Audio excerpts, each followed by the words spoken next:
So the international theme of this year's Earth Day is Our Power, Our Planet.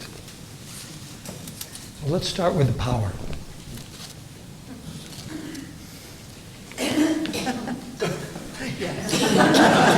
Such power.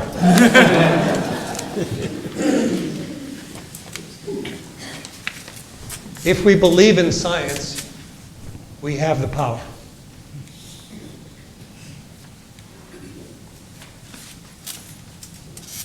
To switch the slides. There it is. There we go.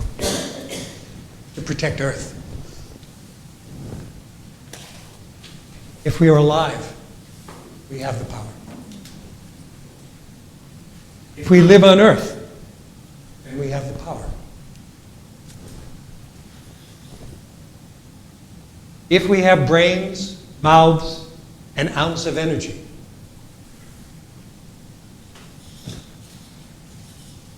in science, power equals energy divided by time. Energy divided by time. The ultimate power. Power is each heartbeat that surges blood through our every cell that becomes the future. Our words, hugs, compassion, it shifts the genes expressed by everyone around us.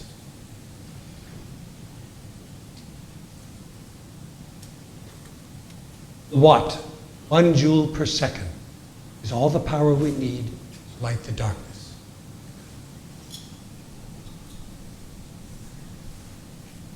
Our powerful fingers on the scale of justice, without a move, sustain the status quo.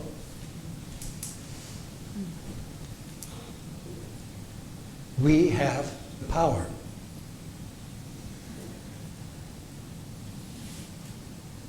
Foot-pounds per minute. We take a step in the right direction.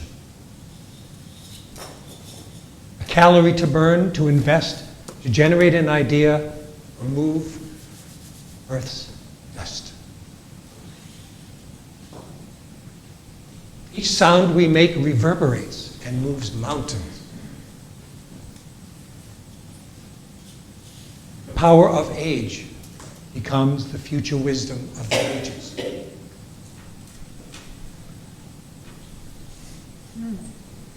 Each moment, each year, power of experience and innovation, ours to share, or remain silent. If we believe in science, we have the power. If we are alive.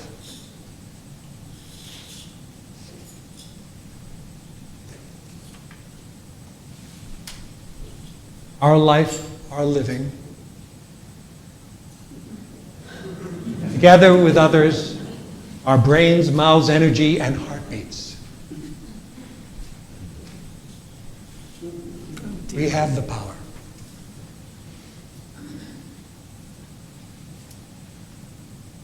Our words, hugs, and compassion. We have the power. Our light, steps, experience, and investments. How will we use our power to protect Earth? How will we use our power today and tomorrow?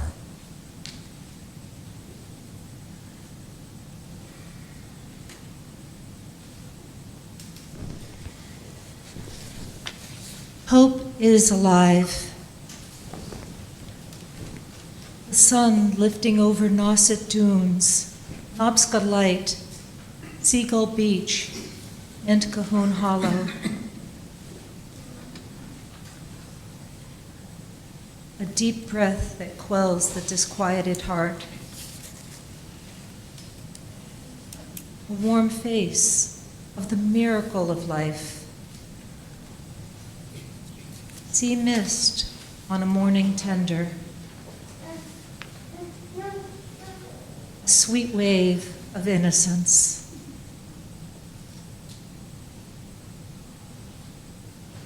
Rainbows reach beyond the horizon. uplifting smile. A twinkling star. Sea swell and spring tide born into the gifts of life and mortality. Awakening to the reality of this ever-changing planet, the impressionistic skies, Atlantic surprises, far-reaching trees, and percussive bumblebees emerge and then disappear. On to dark, each day and every unfolding millennium. We breathe at day's end, drift to sleep, and rise to thoughts of the new day. What's that?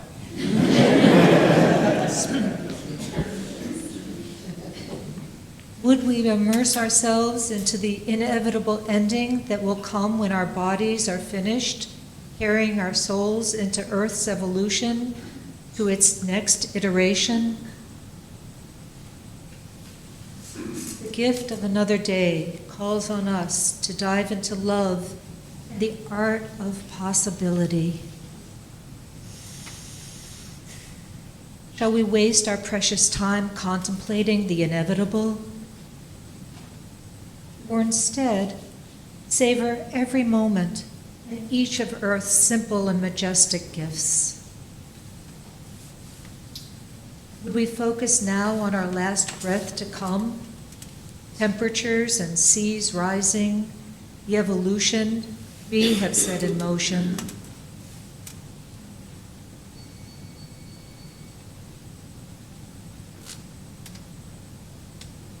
Or rejoice in waves, songbirds, mountaintops, and the onshore breezes on our freshened faces. Hope is not elusive. It is the knowing that we awake and do what we can, that each day is to be cherished as gifted mortal beings. A baby's smile, today's heartbeats, and the sunrise.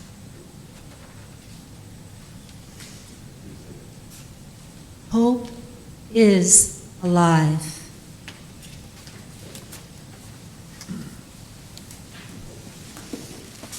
So buried in amongst all the other horrors of your news feed, there's a steady drip of alarming news about the EPA rolling back regulations, about the EPA rolling back regulations, and about walking back on our climate commitments. It's very hard to have hope. But this is just a list of things that Lou and Jessica and I came up with that are happening right here in Falmouth and on Cape Cod, that hopefully can give us hope that people can make changes. Old Ladies Against Underwater Garbage has cleaned 18 ponds, removing per cleanup approximately 200 to 300 pounds of trash. This group, including our own, Robin Malavalin, works to keep Cape Cod's freshwater ponds free from debris, collecting items ranging from beer cans to a toilet bowl. Susan Bauer, the founder of Old Ladies Against Underwater Garbage, has said, "I realized our appeal came not just from removing trash and inspiring older women and re-energizing pond associations, but most importantly from showing people how joyous it is to align yourself with the natural world." Multiple federal and state grants have helped advance our major coastal habitat restoration designs and permits, including tidal wetland reconstruction and fish passage restoration. Conservationists began active restoration of wild oyster reefs in Mashpee's Hamlin Pond. Oysters are a keystone species for water clarity and coastal habitat structure. Climate Resilience Cape Cod has converted bogs into natural wetlands restoring habitat and increasing resilience to warming conditions, a model climate adaptation and conservation synergy. Here in Falmouth, the Coonamessett River Restoration Project removed dams, replaced culverts, and rehabilitated over 55 acres of cranberry bog into naturalized wetlands to improve fish passage for herring and trout. Commonwealth of Massachusetts unveiled a 50-year coastal protection plan emphasizing natural buffers, climate-resilient infrastructure, and adaptation strategies, offering a vital roadmap for future Cape Cod coastline conservation. A regional pond monitoring project effort led by the Cape Cod Commission continued building comprehensive data for the Cape's freshwater ponds, enabling better science-based decisions on nutrient pollution and ecosystems health. Buzzards Bay Coalition, collaborating with other local conservation groups, announced results of a long-term effort to preserve Little Sippowisset Marsh in Falmouth. Community engagement is crucial in highlighting the marsh's ecological importance and the need for protection.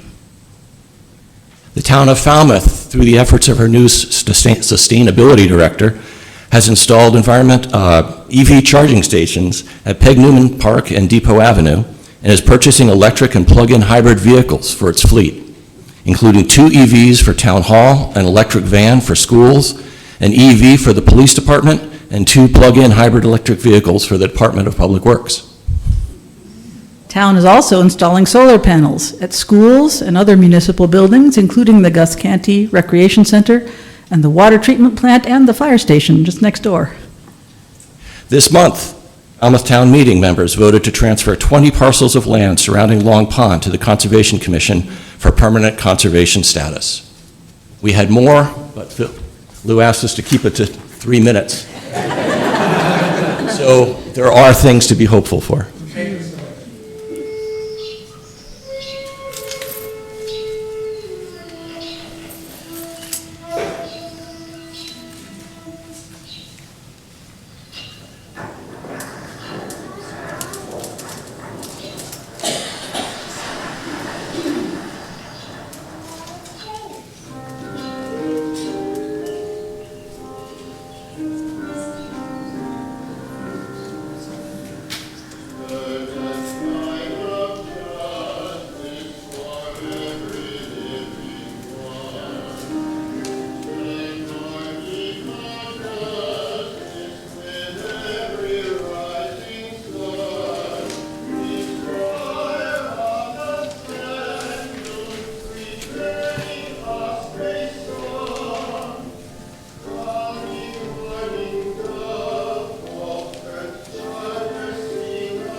Our power, our planet.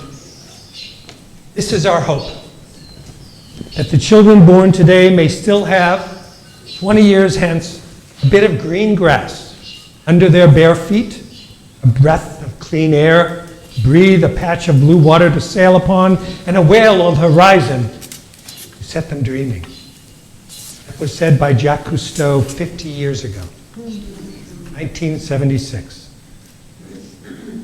Today we have the green grass, some clean air, blue water, and whales on the horizon off the Cape that set us dreaming. We still have the hope that the same will be around for our children and grandchildren 20 years from now and more. There's a growing sense of urgency to make that dream come true. The following are my hopes. What are yours? At Cape Cod, our 20,000-year-old, and that's all, peninsula will still exist in a form that future generations can enjoy as we have.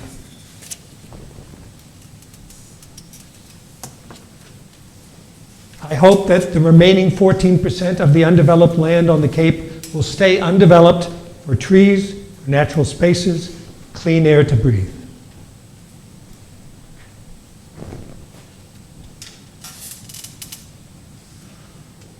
I hope they will still be able to rely on regenerating marshes and dunes, all wildlife, including us, to enjoy and to help prevent flooding. I hope that all living things will still be able to rely on the Cape's 1,000 ponds and lakes, but also that sustainability and environmental equity and justice will prevail over greed, discrimination, nationalism, and nearsighted economic competition. Our power, our planet, emphasizes that it's up to us to use our power, all of our power, to bring our hopes to fruition for our healthy planet and for Cape Cod.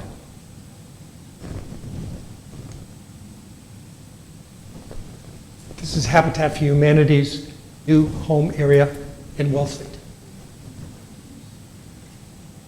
50 years ago, David Attenborough said the following at the COP26 Climate Summit in Glasgow. If working apart, we are a force powerful enough to destabilize our planet, surely, working together, we are powerful enough to save it. What we do in the next few years will determine the next few thousand. Many of us have already taken many steps on behalf of the environment. Those steps have made a big difference.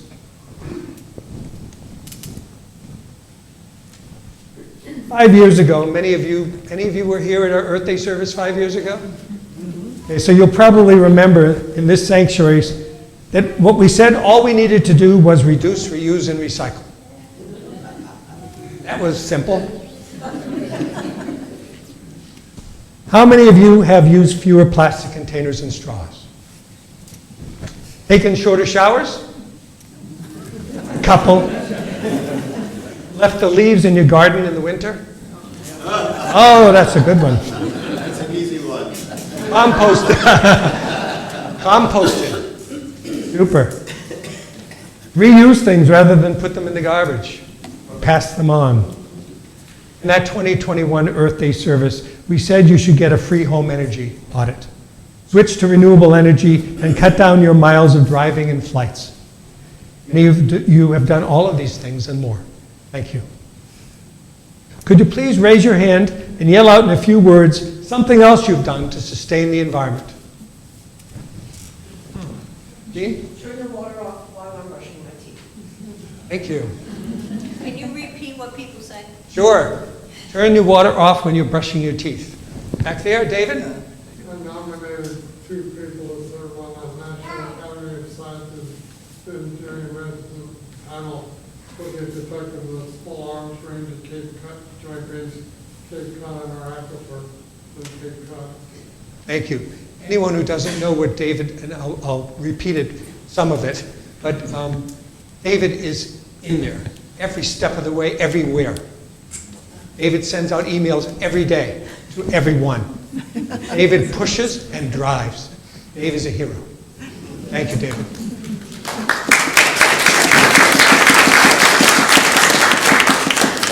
Anybody else? Steve? Yeah, so I just returned from Puerto Rico, where 13 years ago I helped to put together the Center for Environmental Neuroscience. And in a statement of what was possible at that time, the National Science Foundation provided $30 million over the course of 5 years to fund it. And now the fruits of that is seeing hundreds of people educated in environmental issues. So very gratifying, and I hope they come back to having that kind of money. So anyone who didn't hear, how many years ago you started? 13. He started the neuroscience, Center for Environmental Neuroscience. Center for Environmental Neuroscience in Puerto Rico. And he was just back this week, and so many people have been educated since then about what is going on and how we can have an impact. Go ahead. During the pandemic, I was laid off from my position at McLean Research Labs, and I accepted a job in Saco, Maine, which is hybrid, and that happened in September 21. So I don't drive to work. Thank you. Yes, go ahead. Worked with the planning board in Falmouth to set up a solar district and expand the solar district, and have just permitted the first industrial scale solar array for Falmouth. Wonderful. Anyone who doesn't know Charlotte, how many years have you been on the planning board? 9.5. 9.5. She represents us and everyone else in Falmouth and pushes for things to be done. Thank you, Charlotte.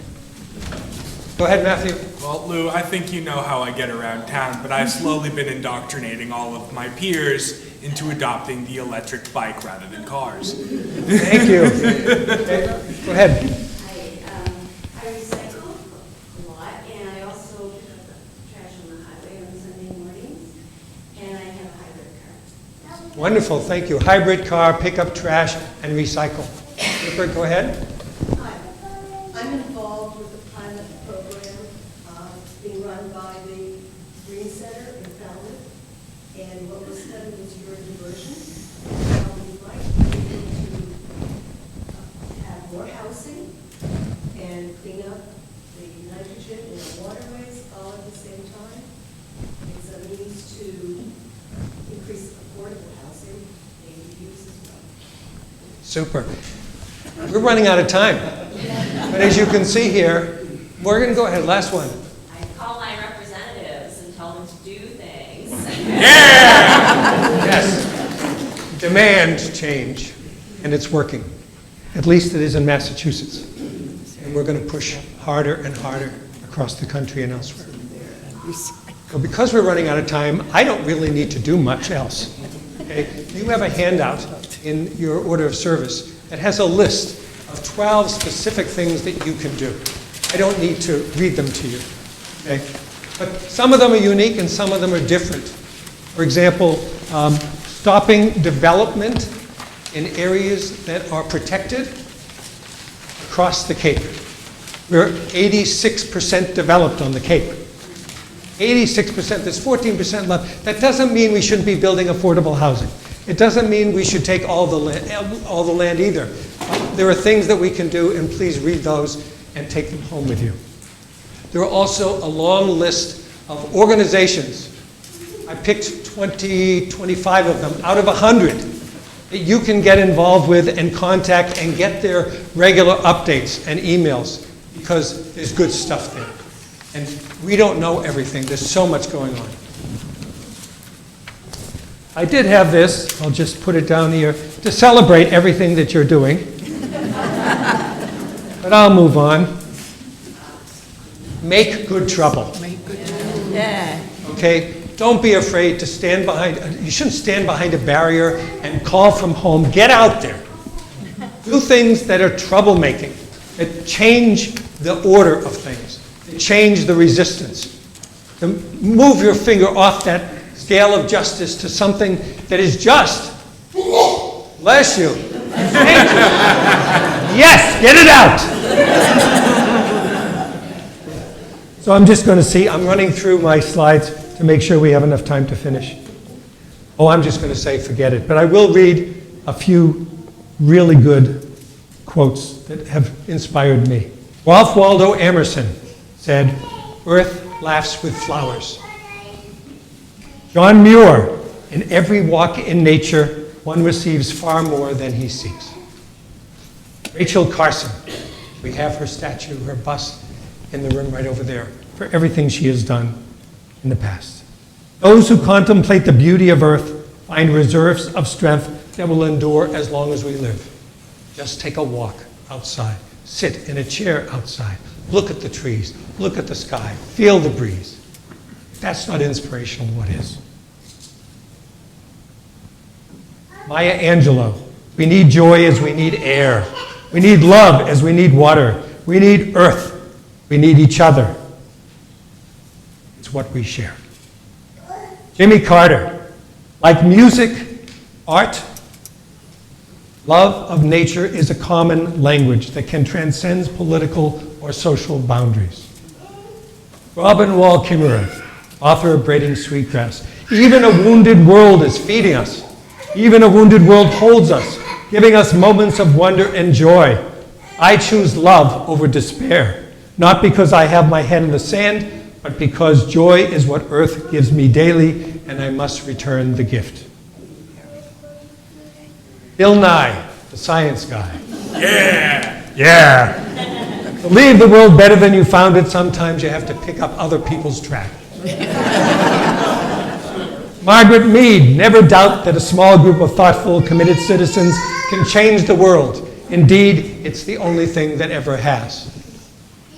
And Robin Williams, spring is nature's way of saying, let's party. Happy Earth Day, everyone.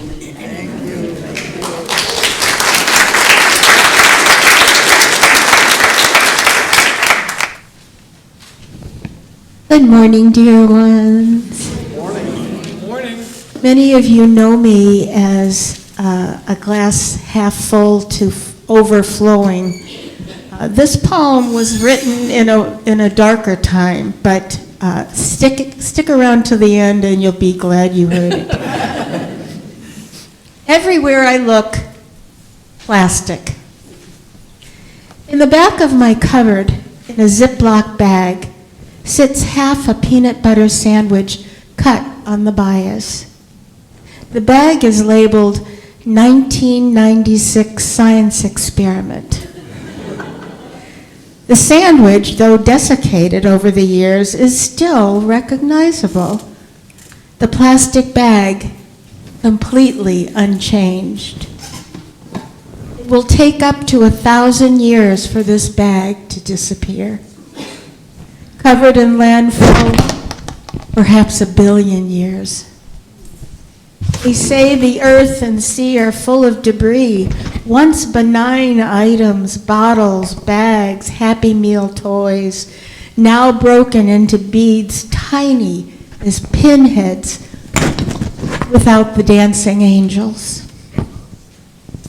Microbeads travel up and up the food chain to poison sea creatures who arrive at our tables, waiting on our plates. Our world is not a science experiment.